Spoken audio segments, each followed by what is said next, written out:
Carine, I think it's amazing that you're sitting here. I find you a very inspiring woman. I've never heard of you, but the stories you tell, the places you've been and the things you do, I think it needs a bigger podium. Even bigger than the podium you already have. Because you've studied women, you have at Harvard, you have this complete passion to empower people, women, to get them out of the situations where they are and to give them a life. Where does this come from? Welcome, but where does it come from, Carine? Well, I sometimes feel that when I was born on the 23rd of May and somewhere in the 1960s, that I was born to be a trailblazer. And being a trailblazer is something that it's a journey. And I always had the feeling that my whole life was about raising consciousness. This passion for women, having roots of Norwegian background, British background. I remember during my first women's studies, I was educated at a women's college in the States. I was surrounded by 1,000 women. I really, really dug into the English-British literature, and that's when I realized that so many women were very much confined to their homes. And then when the First World War happened, the men were fighting in the war in the Netherlands. Holland was neutral. These women, they actually became taxi drivers and bus drivers, and they were working in the factories and in England. Yes. And all of a sudden, you saw. Britain actually had their first female prime minister. Margaret Thatcher, of course, and that passion that I've always seen, trying to understand how, countries who've had female leaders, how that actually changed the discourse for females. That gender equality actually became the topic which was part of the kitchen table discussion. I realized that I was actually raised in a country where that was not at all the case. And I'm going to interrupt you, because was it in the country or in the situation, this socioeconomic situation where you were raised in? Is it something that is cultural, or is it something that is in this ecosystem where you are born into? I think it's both. Yes. I think it's because I actually was raised in a very patriarchal environment. Although the women were very strong, but they were always abiding by the rules of the man. So, and to be quite honest, if I look at my two grandmothers, they actually had the most impact on me. Right. Not my own mother. You were raised by your grandmothers, by the way? I wasn't raised by them, but because they both lost their husbands at a very young age. So both my mother and father actually lost their fathers at a very young age.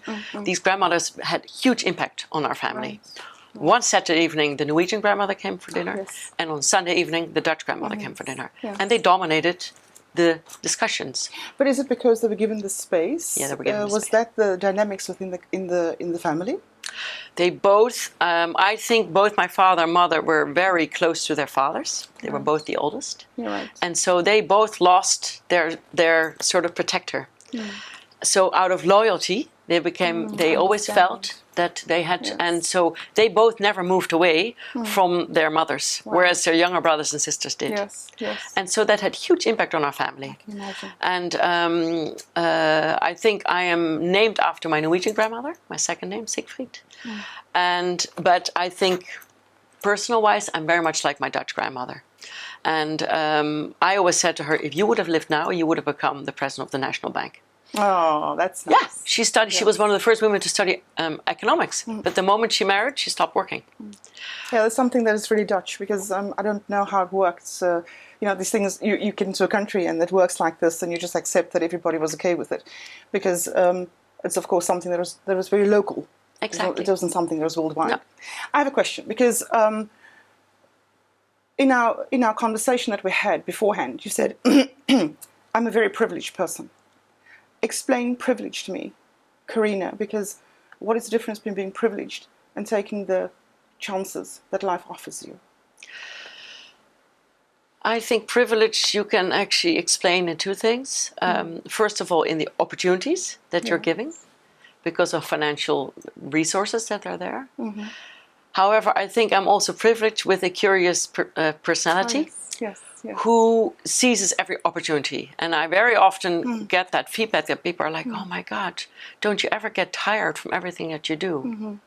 I'm like, no, doing things gives me energy. Exactly. Because I'm all about raising consciousness and raising awareness. Right. And I think I told you a little bit about the work that I did last year, and it was overnight that, the Taliban walked into Kabul and Afghanistan, all of a sudden there was this lurking danger, of the Taliban overtaking and women being hidden literally from society. I showed you a picture of Afghani women, how beautifully they're dressed. It reminds me of the African women, colorful and elegant and proud of their feminine qualities. And it's something I often miss in the Netherlands, to be quite honest. The more south you go, France, Belgium, Italy, Spain, women are beautifully dressed and elegant. But in the Netherlands, we always try to sort of hide that. Anyway, I felt that moment I can make a difference there. Right. Maybe I should tell you a little bit about my family of origin. My parents lost a child. When? And after a couple of months when he was born. And this was between my brother and sister, and I'm the youngest. And I know the day that I was born, I think I sort of gave my mom, I think I was the sunshine in her life. And I think she came out of 4 or 5 years, almost like a depression energy. I do not know what it's like to lose a child, but I've seen in many friends around me who've had that. It's something that that is always there with you. There's no word for it when you've lost a child. No. And that I find most interesting. So it's something so complicated and such a terrible feeling. There is no word for it. Yeah. Because if you're a child and you've lost your parent, there's a word for it. If you're at all other forms, there's a word for it, but never when you've lost a child. No, and I remember that my father used to say when I was younger, if you would have been a boy, your name would have been so-so. And then I would say, yeah, but I'm a girl. Yes, of course. And sometimes, have you heard of family constellations of Bert Hellinger? Yes, I know about it. Well, I also worked as a therapist many, many years. And so I've done a lot of family constellations, but also myself. And that's when I realized that I'm living also from my brother, but also living for a lot of the family members who didn't live very long. Is this where you find yourself to be privileged? Because that's the question. That's actually, maybe the privilege feeling I have is that the fact that I'm alive. Right. That I'm healthy, that I'm curious, that I have power. You asked me if I do sports. Yes, I try to do sports every day. Yes, I can understand that. I think it's part of life I used to be, I never became a professional tennis player, but tennis was my big passion. That's how I came to study in America, because I was offered a scholarship at this women's college. Oh, good. And then I decided that I wanted to stay there. And tennis was always a way for me to also regulate my emotions, So I always say to people, when you're angry or frustrated, go and do sports. Exert. It's the best way for you to get inner balance. Right. Carine, now you started 2 networks. Yeah. Women of the World is one. It's got a very bombastic name to it, by the way. It's like when I heard it for the first time, it's like intergalactic, but that is also part of your personality. And then you started a movement called Ubuntu. Everybody knows what Ubuntu is and what it means, but why did you specifically want to start? Because the first one is your earning model. That's how you work. That's how you live. Yeah. And the second one is something that you did completely out of passion, wanting to align 25 women that could share and work together and do amazing things and be of value. Exactly. Is that the way I'm supposed to see it?